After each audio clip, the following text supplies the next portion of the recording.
ঘরোয়া এবং আন্তর্জাতিক ক্রিকেটে গতির ঝড় তুলে ক্রিকেট দুনিয়ায় আলোচিত মুখ বাংলাদেশের নাহিদ রানা।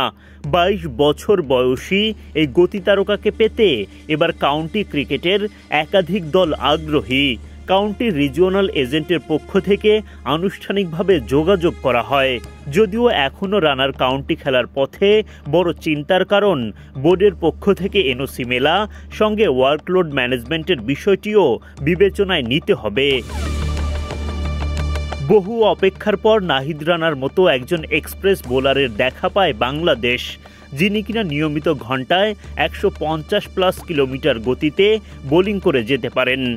তাসকিন, মুস্তাফিজ, শরীফুল, তানজিম সাকিবদের নিয়ে টাইগার পেস ইউনিট বেশ সমৃদ্ধ। তবুও নাহিদ যেন একটু আলাদা। চাইলেই তো আর হর হামেশাই এমন গতি তারকা পাওয়া যায় না।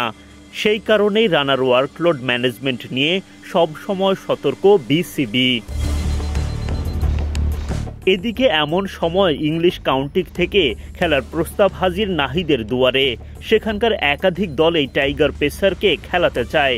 ইতোমধ্যেই এজেন্টের মাধ্যমে আনুষ্ঠানিকভাবে রানার সঙ্গে যোগাযোগও করা হয়েছে।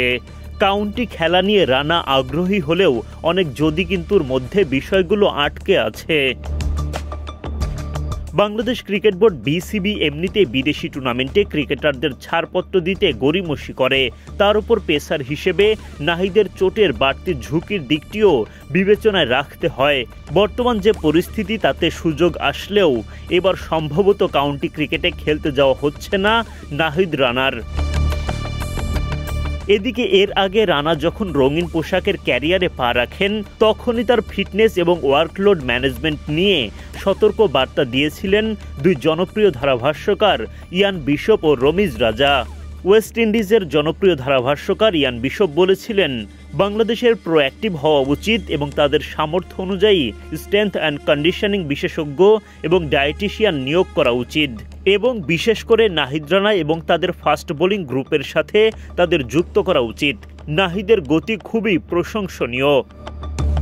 আর সেই সময় রমিজ বলেছিলেন, বাংলাদেশকে ভাবতে হবে রানাকে কিভাবে ব্যবহার করবে, তার শরীর কোন ফরম্যাটের জন্য ফিট, এটা বিবেচনা করতে হবে।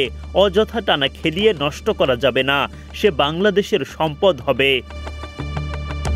এখন কাউন্টি ইস্যুতে দেখা যাচ্ছে বিসিবি এবং নাহিদ রানা যেন ঠিক পথেই হাঁটছেন। ফিট থেকে জাতীয় দলে লম্বা সময় সার্ভিস দিতে আপাতত কাউন্টিতে যাওয়া হচ্ছে না এই পেসারের।